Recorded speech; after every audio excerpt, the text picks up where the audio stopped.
Okay, so we used Jessie's phone to film, but first of all we filmed vertically, whereas we should have filmed horizontally, so we had to reshoot it, and we chose an empty space in the school which had doors so we could practice editing.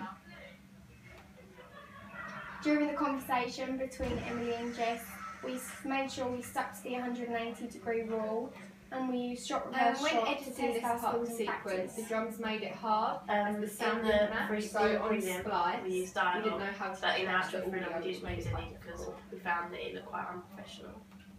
And we used props such as sandwiches and drinks to make it look more realistic.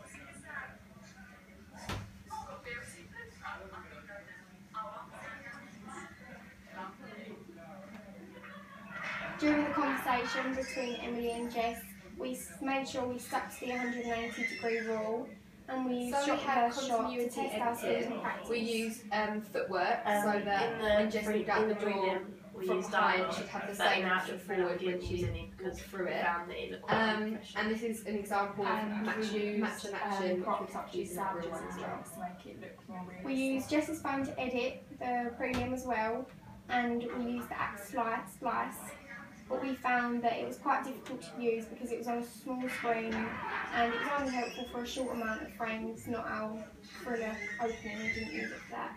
And also So we there had weren't enough continuity features on editors. Splice. We used footwork so that when Jess walked out the door from behind, she'd have the same foot forward when she walked through it. And this is an example of match and action.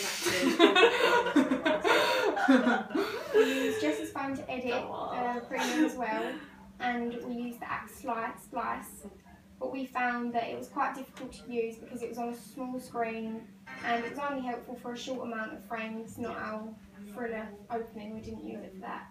And also there weren't enough features For the on actual Splice.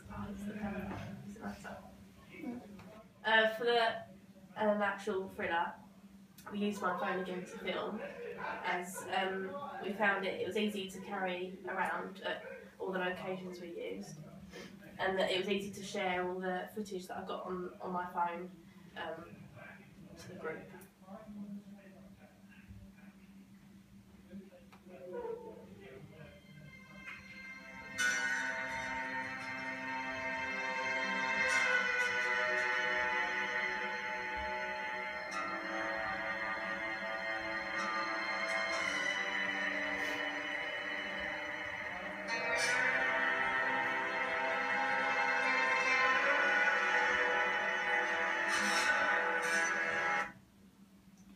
At first we had our company logo, but we chose to take it out as it looked quite unprofessional and it was quite difficult to get onto the video because it was saved as a picture rather than an actual video. We got inspiration from Seven with the flicker effect, and at first we really struggled with this, and we tried different ways of doing it, such as cropping the footage to 0.3 seconds and trying to overlap them, but it didn't give the effect that we wanted. From experimenting and getting advice from previous years, we found an effect on a trailer in iMovie that we could copy and convert it into the footage we'd filmed and put it on the frame that we wanted so it flickered. We used the shot of the cobwebs in the title sequence with the red light because we thought it made the workshop look like it's been lived in and it gives a creepy and eerie atmosphere to our thriller.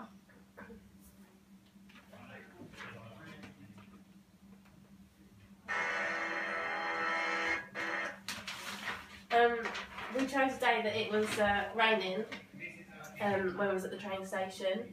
It created a dull, miserable mood, suggesting something bad was going to happen.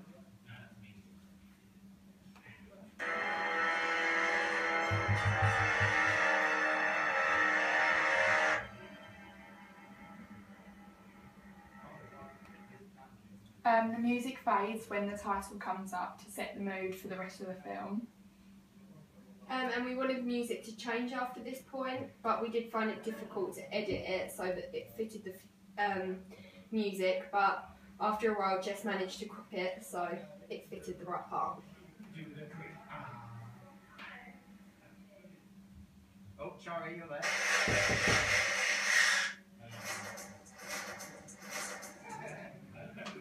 We used mise-en-scène of the tools in the workshop because we thought that this gave a threatening and dangerous vibe off. We filmed in the workshop a bit later in the afternoon, near the evening, just so it was a bit darker and it looked a bit more. There was more suspense. And we used a red light, which was actually a heater just to keep us warm, but we thought that it actually looked quite good because it created quite a lot of shadows and made it look quite creepy.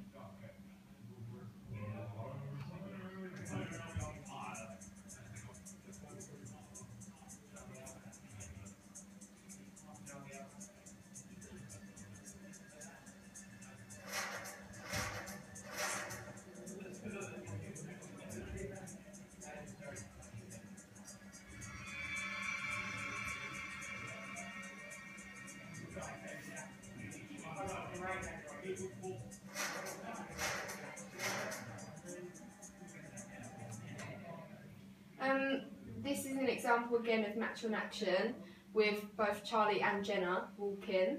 It's the same technique that we used in the prelim with footwork, so that we edited it smoothly and gave it continuity. We were really proud of this footage as it runs really smoothly and it all fits together well. We also thought that the music went well with it and it looks professional, which is good because we were worried that the train station location would not look right. For Jenna's outfit, we dressed her up just so she appears to look like a normal teenage girl with a train ticket and earphones. And we thought that the shot of Jenna in the mirror looked really good and quite effective. And we used iMovie on Jess's MacBook to edit rather than Splice. This was because it was a bigger screen, so it was much easier to use, and especially when detaching the audio, so we could get rid of background noise, which is what we found difficult when editing the prelim. Also on iMovie there was more editing options, such as stabilising the footage if it was a bit shaky. As we're filming from two different locations, we found it that we thought before filming it was difficult to create a flowing storyline. So we chose to have more jump cuts just to create a different effect, so it wasn't a problem. And we thought that our locations looked quite good and professional. At first we didn't know whether to use the train station, but it actually turned out okay. Our footage is really good quality, so we didn't have to add any filters or extra effects to make it look better.